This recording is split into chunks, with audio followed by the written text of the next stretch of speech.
Hello and welcome to Smash Hit Sports. I'm Cody, that's Nick, and round 2 of the college football playoff was so much better than round 1. It absolutely delivered. Texas ASU was incredible. Notre Dame, Georgia was great. But before we get into recapping those games and predicting the semifinals, make sure to like this video if you're on YouTube, and it's a huge help to this podcast if you hit that subscribe button. We did incredible numbers in 2024, and it's all thanks to you guys. Be a friend, tell a friend, hit that subscribe button. But Nick, we have to get into Penn State and Boise State because that was the first playoff game played. Penn State they did what they needed to do and kept it moving. Like I got no takeaways from that game at all. About either team. Like Boise State, I would actually argue played better than I was expecting, but it went pretty much exactly how we said it would go. Penn State was going to cover. It wasn't going to be some blowout. It was just Penn State was going to cover the spread, and Genty was not going to find a lot of room to operate. And that was kind of the whole rationale is Penn State's deep. But Boise State actually did drive down the field like more than I thought they'd be able to. They kind of just bit themselves in the ass a few times and got unlucky here and there.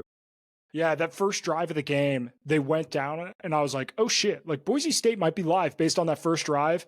And then they kind of faltered a little bit, and then they went to kick that field goal, and they missed. And as soon as they missed that field goal on the first drive of the game, I was like, fuck, they're cooked. It's done. They're cooked. What was the score going into the fourth quarter? It was like 20 to 14, something 7. I don't know. I don't remember, but I would have to look. Yeah.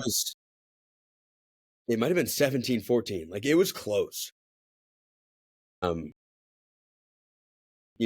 then, yeah, it all turned out the way that we kind of thought it would.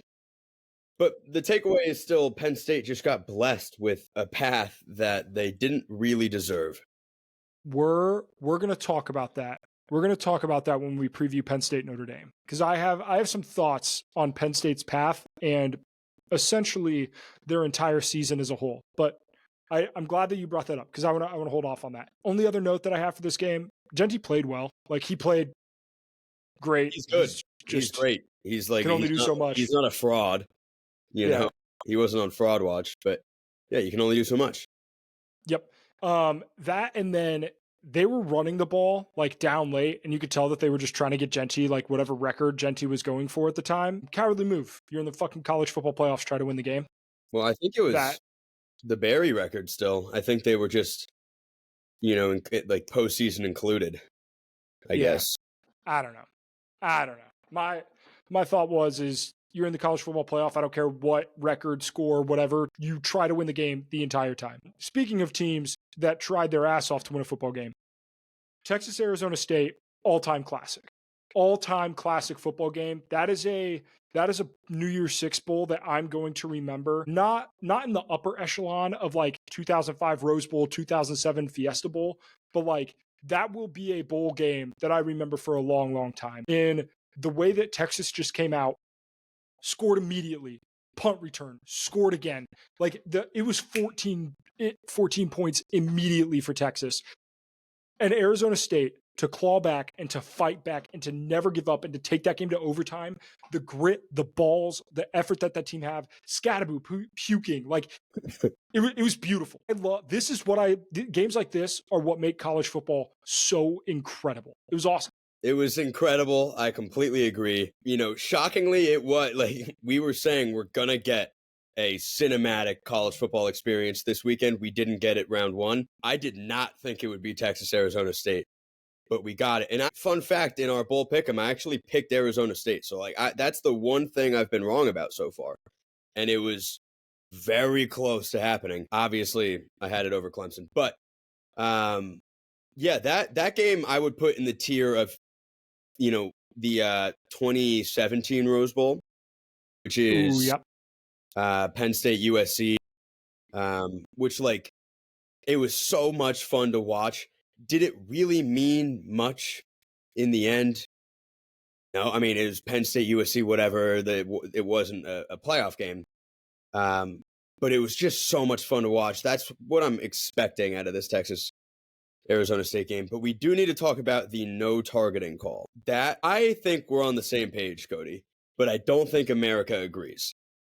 So here's my issue with the targeting deal, because it's not just the letter of the law and the way that targeting is called, but it's targeting as a whole. We spent, I forget how long it's been when they implemented targeting. Feels like it's been like 10 years. I don't know. I think so. Yeah. But they implemented targeting, and all America did the entire time that targeting has existed is bitch about targeting and be like, this is ridiculous. This is too much. They call it too often. It's absolutely absurd. Guys are getting kicked out for no reason. So then we finally get a no call. Yeah. And all of a sudden now it's an issue and we want targeting. It's absolutely absurd. But I understand where they're coming from. Here's what I think happened as a part of this play. You get the most potentially borderline 50-50 targeting call of all time, right? If they would have called it, I probably would have been okay with it. But they didn't call it, and I was okay with that too. But here's what I think happened. Targeting is so over penalized that now referees don't want to call it.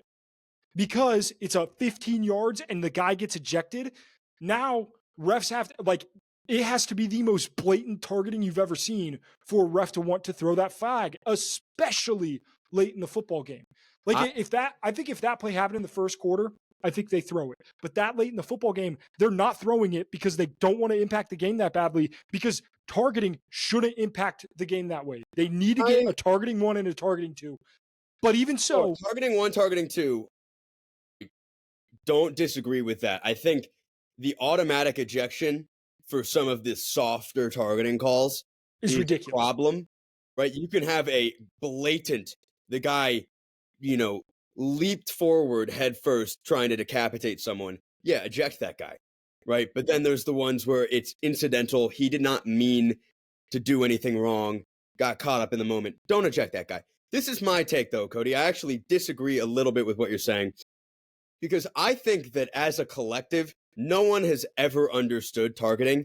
And I think people just kind of looked at it as like, this is a subjective thing, and the refs are using it to protect the players, but there's moments where it just feels a little rigged, blah, blah, blah. The public had no idea what was going on ever for 10 years. But it brings me back to moments where, like, this I obviously remember very well, but James Skalski, Clemson linebacker 2020, Justin Fields was running and spun into a tackle, and James Skalski leaned in to go hit with his shoulder, but ends up hitting with his head into the back of Justin Fields. Not the helmet. It wasn't helmet to helmet. It was the back, and it was spun into.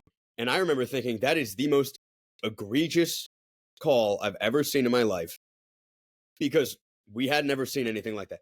But I think what this targeting no call taught me is that there are specific rules that have always been in place. And it's just, do not lower your head ever when you're tackling. Don't do that. Don't launch your body. Right? Those are the two most important things when they're looking at a targeting call. And the Arizona State defender did not launch his body. Didn't do either one. And he hit him with his face mask. So it's helmet to helmet, and people are like, well, that's the most by the book targeting I've ever seen.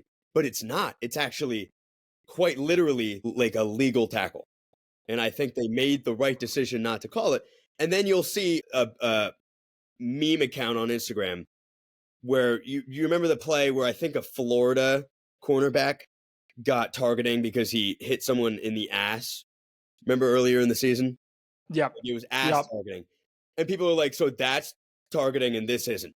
And it's like, yeah, because he launched himself and his head was down. That, I don't think people realize this. Targeting is just as much to protect the tackler as it is to protect the guy getting hit. Because, like, the thing that I always go back to with the targeting is the Ryan Shazier hit. That is what you're trying to prevent. A guy went with his head down and he became paralyzed, essentially. Had to use a wheelchair for a long time. He's doing a lot better now, but like still never the same player, never the same person. And yeah, like that was the least, and like both guys were fine. Like if you look at targeting, It's a big the hit. rule of it, it's a player safety deal. But Both guys were fine. I don't like, we can't have, I think roughing the passer gets in the way sometimes too. I think people see a roughing the passer. Like if that was helmet to helmet against, you know, a quarterback, I think you're going to get a roughing the passer call because that's pretty strict in the rules. Like, don't ever hit a quarterback in the head. You could slap him in the head lightly. That's a flag. It's just in the rules. But I think people mix that up. What was shocking to me is how many, you know, very famous, Prominent football personalities were like, this is textbook targeting. Like Scott Van Pelt had people on after that were like, you know, like this is obviously targeting. The ref was like, yeah, the guy was, what's the terminology? He was defenseless, right? Yeah. But you have to have the indicator for that to matter. And the indicator has to be he launched himself or he lowered his head. But if the defenseless receiver is wrapped up and the face mask happens to hit the face mask, what the hell are you doing? Of course they didn't call it. I wasn't surprised. Yeah, and fun fact, every receiver's defenseless. When you go to catch a football, you are not trying to evade anybody. You're not making a football move. Like you are trying to catch a football, you're defenseless. It is what it is. Like that is not what makes a hit targeting. And yeah, I agree with. I'm happy that they didn't call that. Yes. And I was very upset though, because I couldn't find people that shared my understanding online. I was searching like, where is that? You know, maybe Clay Travis will come in and be like, you know what? Actually, it's a good note. You know, SEC, Texas, he's going to defend. Yeah. And even he was like, someone explained to me how that's not targeting. I'm like, oh my god. So that pissed me off a little bit. But what's important to remember, especially if you're an Arizona State fan, which I know some people listening are, you could have won that game if you didn't run cover zero all out blitz on 4th and 13, you know, and you didn't get double moved, or you didn't even, if you didn't play a zone, like that was a bad defensive call. You had a chance to win the game right there. The refs, not the reason. Yep. I agree 100%. Arizona had several times in that football game in the first half where they didn't convert when they should have. And like they didn't finish drives. They kept getting to they had the safety, but like they should have scored on that play had they not fumbled the ball and given it away. And then they ended up getting the safety. But like you should have scored on that drive. There were so many drives where Arizona State just didn't finish. And that was what lost them the game, not that call late. So yeah. Also that team can't kick field goals. They are terrible. It's like the worst field goal unit of all time. I mean, think about back to their loss against Cincinnati. I was at that football game. They lost that game because they couldn't kick field goals. And then Kenny Dillingham in the press conference after the game was talking about like, hey, if you're a kid at Arizona State and you could kick a football, come to our practice. We're holding open tryouts. Yeah, so that happened this year. So you knew that was a problem. Yeah, so if they call the targeting, you know, I would say 70% chance Arizona State is not converting and winning that game on a field goal. It's odds are it was going to overtime unless they scored a touchdown. Could they have done that? Yes, they could have. But you had many chances to win that game. So it was all around an awesome game. And the perfect time for it too, just like hungover, wake up, you know, noon on New Year's. Oh, yeah. And like it just revived me. It was a great way to start 2025. Yeah, I agree 100%. Let us know in the comments if you are on Spotify or YouTube, if you think that was a targeting call or not. As we get to the Rose Bowl, this game sucked. It was over prior to halftime. I know Oregon scored right before the end of the first half. I think I might have been wrong about Ohio State. I think I might have been wrong about Ohio State. I think they're pretty fucking good. Well, they're figuring it out, and what a perfect time to figure it out, Cody. I mean, I texted you. I was like, they're turning into 2019 LSU. Which is blasphemous. It's not. Blasphemous. That 2019 LSU was one of the greatest football teams ever assembled. You cannot We're compare this turning Ohio State into team it. I'm to not that team. saying that this season from Ohio State is akin to 2019 LSU. It's not even close. They lost to Michigan. But they are turning into from a, wow, this roster is actually playing to the best of their ability. They look unstoppable. I mean, they demolished Tennessee and then demolished Oregon, a team that beat them earlier in the year. They demolished them. They're turning into the unstoppable force that was 2019 LSU. Don't take it out of context, okay? It's a factual statement.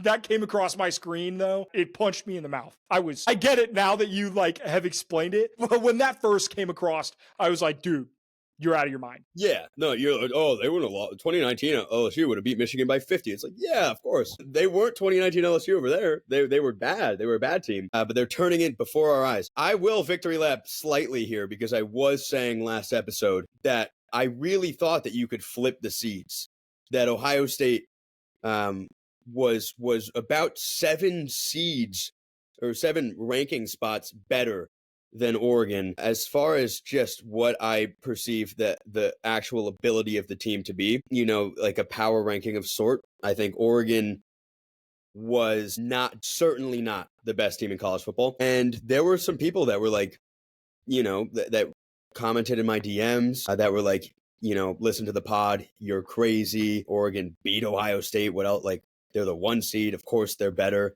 No, they're not, So victory lapping in that sense. But, I mean, it's almost just a little unfair that Ohio State has just randomly out of nowhere decided to play Super Saiyan football, Yeah. I mean, they're a problem, and they're going to be a problem because their weapons are absolutely insane. And as I want to give Will Howard credit, if he plays that level of football against Texas, they're going to win that game too. So here's a question for you. Where would Jeremiah Smith be drafted if he was draft eligible right now?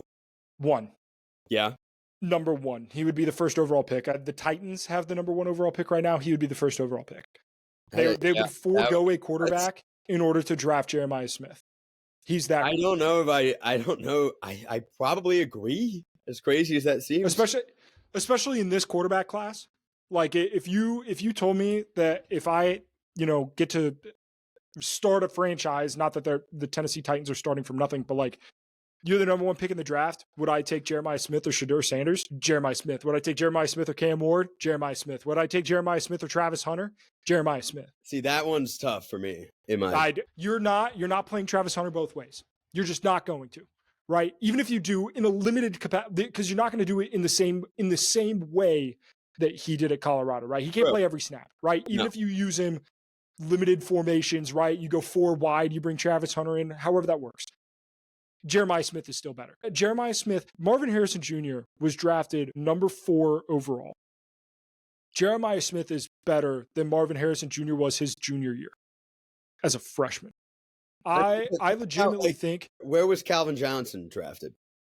And that was in a completely different day. Wait, maybe he was 3rd. I think Calvin Johnson was drafted 3rd. I'm not gonna lie, but I'm trying to, like, the last receiver that went 1, I feel like was Keyshawn Johnson. Yeah, 2nd overall. Don't remember who was drafted first in that draft. What year was this? 2007. The first pick in that draft was Jamarcus Russell. Yeah, okay. So then and the second pick in that draft was Calvin Johnson. I can see something like that happening. Not that I think Shedeur Sanders is Jamarcus Russell, but yeah, I can see something like that happening where it's like, yeah, Jeremiah Smith is better. Like, Calvin Johnson was obviously better than Jamarcus Russell.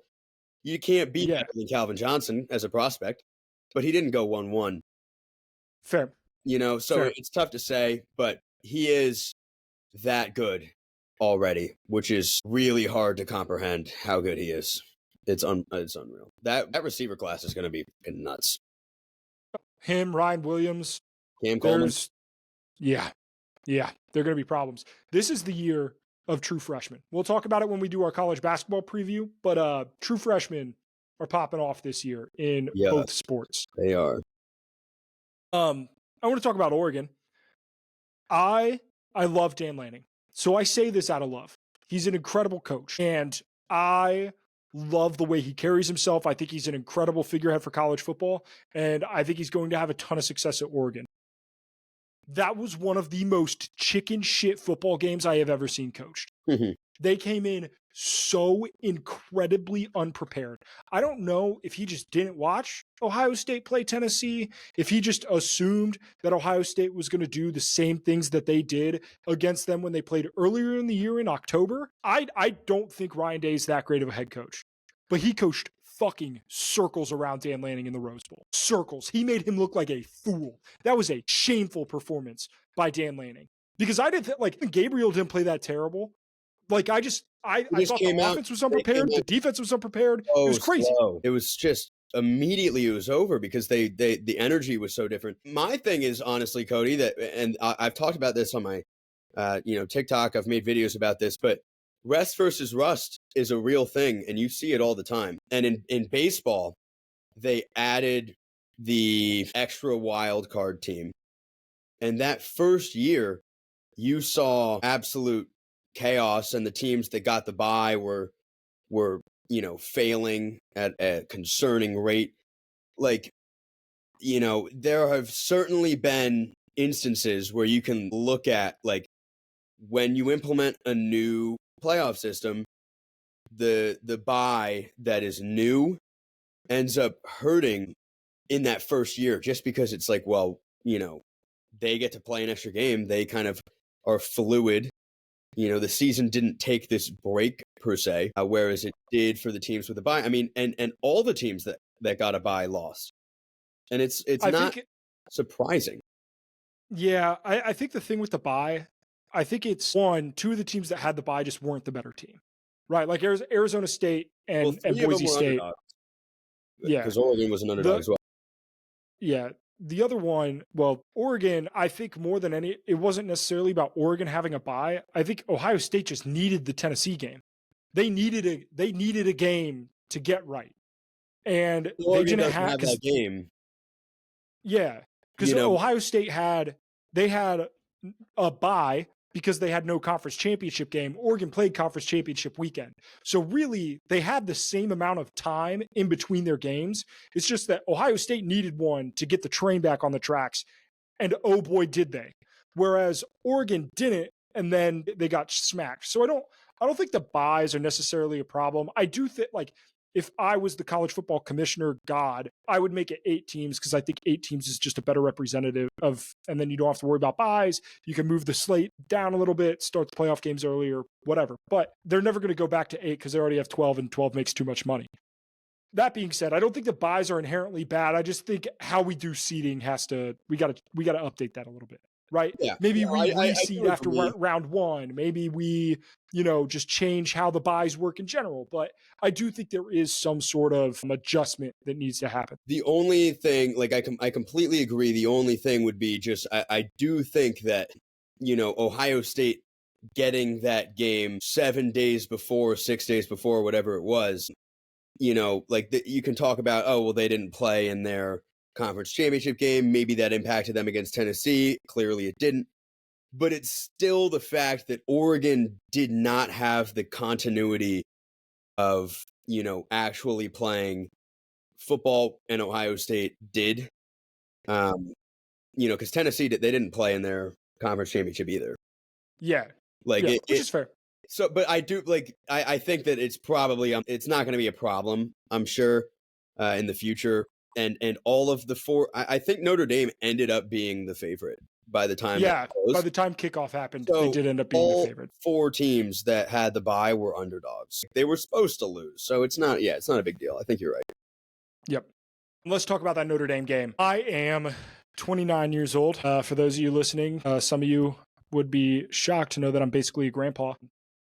But yeah, that was Notre Dame's first New Year's Six bowl win in my lifetime. And I'm 29. It's their first bowl win in a long, long time. I was so unbelievably happy. Ecstatic. I was texting my brother like that. That was Notre Dame's biggest win of my lifetime. And is that kind of sad for an incredibly proud program that Notre Dame is? Yes. But at the same time, God damn it, did it feel good to get one. And we got one. That was a Notre Dame, the first half, ugly. I mean, for both sides, it was a defensive battle. It's kind of what we expected. End, right? Yeah. Yeah, there's what we expected going into it. Defensive battle, right? And then Notre Dame's defense and special teams, which have been what made this team great all year, showed up when they needed it the most. The kick return at the beginning of the second half, the turnover at the end of the first half in order to get that touchdown, great field position, the kicking, which our kicking game was not great all year. Our kicker kicked like 60 some percent on the season, and he made every kick that he needed to all night long. God damn, it felt good to get one. It just felt good to get one. I'm very, very happy for you. You know, I thought that Notre Dame was going to win that game. It's kind of hard to explain. I'm not even sure I did a great job at explaining last episode why. You know, I think my rationale was Georgia is just softer this year. But defensively, Georgia didn't necessarily play that soft. They actually kind of, you know, turned it up a notch. It was just situationally Notre Dame took advantage of things. And from a coaching standpoint, I think Marcus Freeman actually just kind of went great. Like, he just kind of pitched a perfect game. Like, he might have outcoached Kirby Smart, who has won 2 national championships. I mean, Kirby Smart's one of 2 active coaches that have a national championship. And we're going to get a new coach. A new coach will win a national championship this year because Marcus Freeman dethroned the beasts. I don't even think Gunnar Stockton played that bad, you know? No. The drops have been a problem for Georgia all year. They were certainly a problem against Notre Dame, right? Dylan Bell, Arian Smith. I mean, these guys just can't fucking catch. Trevor Etienne, overrated, did not look good. Yeah, I don't think Georgia was as threatening as they usually are, and Notre Dame definitely took advantage of it. And, you know, now you're looking at Penn State, and I think, Cody, that's a very winnable game. More winnable than Georgia, I'd say. Yeah, the thing with Georgia, and this is one where I'm going to victory lap a little bit. What I said going into the game is they don't have the same weapons that they had in their national championship years. They don't have the Brock Bowers. They don't have the Lad McConkeys. They don't have the Nick Chubbs or like those types of guys at running backs. Like they've had historically George Pickens, like Todd Gurley. They've been so good at those offensive weapon positions, and they just didn't have them this year. No. And I think that was a difference. Yeah. I think that truly was the difference in the ball game. You know, all the guys that are going to go high in the draft from Georgia are on the defensive side of the ball. Michael Williams, Jalen Walker, you know, Smile Munden, Nazir Stackhouse. I don't think Trevor Etienne's going to go very high if he even leaves. You know, Dylan Bell, no way. Like, gosh, Carson Beck, maybe, but probably not. Like, they just didn't have the juice that they usually have, and it was apparent. It was apparent. Yeah. Yep. I agree with that 100%. All right. Before we get into the semifinal previews and our bowl pick'em discussion, Home Field Apparel, they're the absolute best. I know they're dropping merch for the semifinal for the Orange Bowl games and the Cotton Bowl. You can go check that out if you are a Penn State, Notre Dame, Texas, or Ohio State fan. But they also are dropping college basketball merch. I know Seton Hall, DePaul, Butler all got some new merch in their stores. So go check them out. Home Field Apparel. Use code NICK15 for 15% off your first purchase at Home Field. Link is in the description of this video podcast or in our social media bios. The bowl pick'em. Nick, you and I are currently tied at 9th. We have picked hundreds and hundreds of, not hundreds and hundreds, but hundreds of games this year in college football. And at the end of the regular season, we were tied. After conference champions, we were tied. And now going into the bowl pick'em with 2 games left remaining, we are tied. So for those of you who did not listen to the bowl pick'em episode, Nick and I have decided that bonus points will be given to correctly picking the national champion. Nick's champion was the Ohio State Buckeyes, and the backup was Notre Dame. And my champion was Oregon, and my backup was Texas. So basically, I need Texas to win the national title, or Nick is going to win. I mean, pick'em. Penn State could win, and then we could end up being tied, Notre Dame, which would be fitting. But yeah, I have 2 ways of winning. You have Texas. You would win with Texas. It is crazy that through, like you said, I mean, probably over 200 games that we've picked, and we try like to differentiate. During the bowl pick'em episode, there were moments where it's like, I want to go this, but you went that, so I'll just go this, and it doesn't work out, or it Yeah. does work out, or vice versa for you. And like the fact that we are like 150 and 68 or whatever it is, that's just nuts. Doesn't make any sense how that's possible. And there are 3 games left. And the only thing I will Yeah. say is that because you took Oregon, so you have Oregon in your national championship. So I think if Ohio State does win, and say it's Ohio State, Penn State, and then Penn State wins it all, I think I do still win. Right. But then if Texas does, and it's Texas over, or Penn State over Texas, correct. then you win. Because you will So it's still just have kind of crazy. Yep. Absolutely love it. Also want to give 2 shout outs. There are 2 guys tied in first place for the gift card at 32 and 12, which is 99th percentile on ESPN. UGA Lavelle 32, and then ESPN random name, bunch of numbers. But shout out y'all for going 32 and 12 so far in the bowl pick'em. All right. Playoff preview. We'll start with the first game, Penn State Notre Dame. Nick, I'm gonna let you intro this one because all right. So I got a hunch Penn State that the people Notre are going to Dame, know my pick, but I want to hear your thoughts. 2 teams that have been dreaming of being in this scenario with a chance to, earn a spot in the national championship game. Obviously, Notre Dame 2012 in the BCS, they made it there. That game was never really close. Right. So in general, I would say this is probably the biggest game for both programs in our lives. And what's interesting to me is, James Franklin might think that he has the monkey off his back because he's won 2 playoff games now. He has 2 college football playoff wins. That's more than a ton of coaches out there. It's, he's done it. He's successfully proven the haters wrong. But has he really? And I think this is going to segue into your sort of opinion on Penn State pretty well. But this feels like the perfect time for the true James Franklin to come out. You beat Boise State, you took care of business, you covered the spread. You beat SMU, you took care of business, you covered the spread. Do we care though that you beat those 2 teams? Do we? Because now you got to go play Notre Dame. And I think I like Notre Dame here, but you give me your spiel. Yeah, we alluded to it earlier, but I want to talk about Penn State's schedule because they are now in the playoff semifinal. And to get there, they have had to beat SMU, who, let's just be very honest, the ACC is dog shit this year. This year, yep, not a lot of good. losses to Group of 5 teams. 2 teams won a bowl game. I think they went like 2-8 in bowls. Yep, your conference champion was 9-3. Like, just not a phenomenal conference. And then Boise State, who love Boise State, an overrated the best Oregon thing that they did all year was lose to Oregon by 3. Not to belittle the great season they had, but and that got them a first round bye. Yes, yeah. So and then their best win after that is Illinois.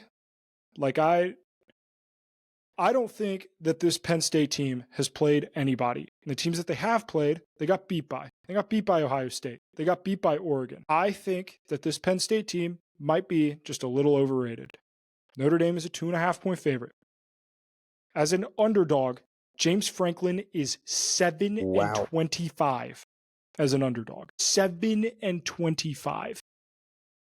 That's not good. That's really not good. And that's just a Penn State. That does not include his time at Vanderbilt. So before you all get upset, my comments. Yeah, 7-25 as an underdog. I understand that Penn State is good. This is a good matchup for them because they have a great rush defense. However, I think Penn State has had a very easy path to get here. I think Notre Dame is more tested. I trust the Fighting Irish. I trust Marcus Freeman if I close my eyes more than I trust James Franklin in this game. And try to envision how this game's going to unfold, I really don't see either team like getting to 20 points. I feel like it's just because I do think Penn State defensively is certainly good enough to kind of just suppress Notre Dame's offensive strengths. I don't think Riley Leonard's going to look fantastic by any means against Penn State. I think he's probably going to struggle. I don't think the run game, Jeremiah Love, I don't think it's going to be an offensive masterclass. But on the other end of the spectrum, maybe Tyler Warren can save them. I just don't. I feel like it's going to be like so hard for either team to score that we might see 16-13, something along those lines. I do think 2.5 makes sense. I don't think that this is going to be Penn State's fraudulent. I've been a Penn State believer all year. It's just a matter of can they actually go out and beat a team that is just as good as them? Are they going to raise up to the level that they should? They should have lost to USC.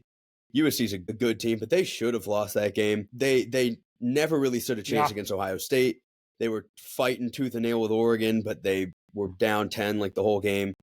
Illinois beat South Carolina, sure, but Illinois is not an impressive enough win. I have to feel good about Notre Dame, but I do think it'll be close. Yeah. Yep. I agree. Close, low scoring game, but I'm taking the Irish in this one. God damn it, Marcus Freeman's so good. Lifetime extension. The amount of people who went back on my video and commented the Brian Kelly video that I made making fun of him. Because there are a lot of people that Notre Dame hasn't won anything. Blah, blah, blah. It's like, fuck you. Yeah, Marcus Freeman, man. He's so easy to root for. And Notre Dame has not had that in a long time because Charlie Weiss absolutely was not easy to root for. Brian Kelly, not easy to root for at all.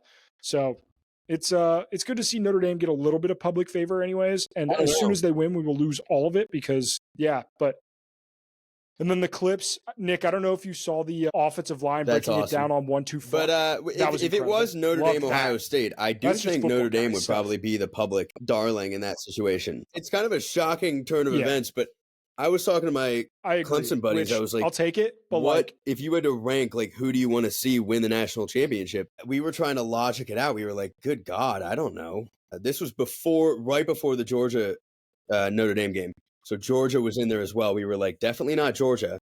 I would hate to see Ohio State do it. Although if they were to do it, get it over with this year while you have a super team, sure. I don't want Texas to do it. I am not I don't want to have to deal with, Texas is, back all, ugh. And then Penn State, I don't want that either. I'm not Notre Dame, I think we all kind of were a consensus. That would probably be the best option, which is crazy because they are like the Cowboys, kind of. Yeah, I saw a post on, it was one of the college football Instagram accounts, and it was who every state is rooting for. And then it was just all of the country was Penn State, and then Indiana was Notre Dame, Ohio was Ohio State, and then Texas was Texas. And I was like, did we just all forget that Penn State went full Diddy on kids? That shit's insane. Or what? Because I didn't forget. I didn't forget. That's all I'm saying. I don't really. That's not even my rationale. God against pedophiles. That's what this game is. But I don't. I certainly. I think it's maybe just because they're the closest to me where I'm located. So I'm just I know a few too many Penn State people that I've never I'm completely fine with them. Making it there. If they beat Notre Dame, it's okay, good for Penn State. But if they won it all. There's no way I'd be okay, that was the best outcome. No. I don't want that to happen. Go ahead. I'm all ears. Nick, I just thought of a terrible joke. I just thought of a terrible, terrible, terrible joke. It may have something to do with Penn State and their, Joe Padu and also the Catholic Church. And I think there just might be the Kitty Diddlin Bowl. I think this is the Kitty Diddlin Bowl. Don't love it. Don't love it. Don't love it. All right. No. Moving on, Cotton Bowl. Of course. Off that. Cotton Bowl. Texas, Ohio State. Ohio State is a 6-point favorite. Yeah. This game, I am so torn because Texas's defense has looked incredible at times this year. And then I also sit back and I look at Texas and I look at Texas's schedule and I go, who the fuck has Texas played? Because they have now gotten to where they're at, beating Clemson, who Cade Klubnik, good quarterback. They beat Arizona State in overtime, and then they lost to Georgia twice. They beat Texas A&M. What's the best offense that they beat this year? They beat Florida without DJ Lagway. Aiden Werner was the leading passer for Florida in that game. They beat Texas A&M, Arkansas, Oklahoma. They have beaten Michigan, who can't throw the football. Yeah, who has two. You know who can throw the football pretty well? Two of the three best receivers in the draft class this year, Ohio State. I honestly think that the rationale on my end is the other side of the ball, though, because I think, I just love Ohio State defensively. I think that they are so underratedly one of the best units, dude, ever. They are fucking stacked. It's so crazy.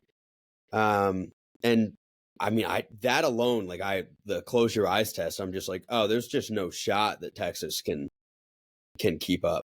There's just no shot. Their defense gets overshadowed by their offense. Their defense is the reason that they were up 30 points at halftime or whatever it was. Like, they suffocated Oregon offensively. They got after the quarterback immediately. I like Texas' offensive line. I don't think it matters. They have a really great offensive line. Jack Sawyer, but JT Tuimoloau, Tyleik Williams.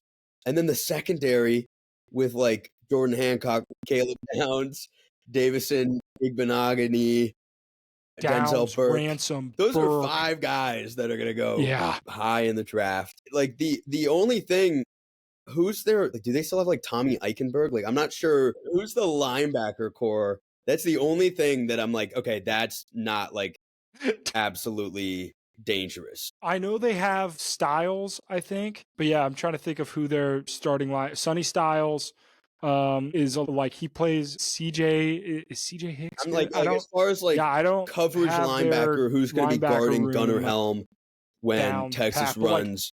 A gadget here or there. I'm not sure. Yeah, he's kind of I would say Sonny, just because he's a safety linebacker hybrid type. Yeah, I think that's the one advantage that I would give to Texas is this might have to be a Gunnar Helm game. And then obviously Jahdae Barron is a freak. And if Quinn Ewers has enough time on certain plays, you're gonna have Matthew Golden and Isaiah Bond. They're gonna get open. It's not like Texas is gonna just get wiped. This game's not going to be bad, but they're not going to be able to finish enough drives, in my opinion. Ohio State's too good. Yeah, I didn't agree. Even know I'm taking Ohio State minus 6. Yeah, I think they win this game. I think they win this game by 10 to 14. Yeah, crazy. Yeah, large spread. Crazy shit. Larger considering it's a playoff game. But yep. All right. Well, that wraps it up. As always, be sure to hit the subscribe button, be a friend, tell a friend, all that good stuff. We will, because the college football playoff games are Thursday, Friday. So we will have one episode in between now and the national title on the 20th. So make sure to hit that subscribe button so you don't miss that episode. And then, Nick, we're going to talk college hoops. And we're going to talk a lot of college hoops because Nebraska ball is back for the people. The Big East. I can't wait to Villanova talk not Big Ten dead. hoops. Not dead. Big Ten hoops. Every single team is the same. It's every team. I'm telling you, Oregon's ranked high. UCLA. It don't matter. All of them that from 12 to 1, good. I think are equally good.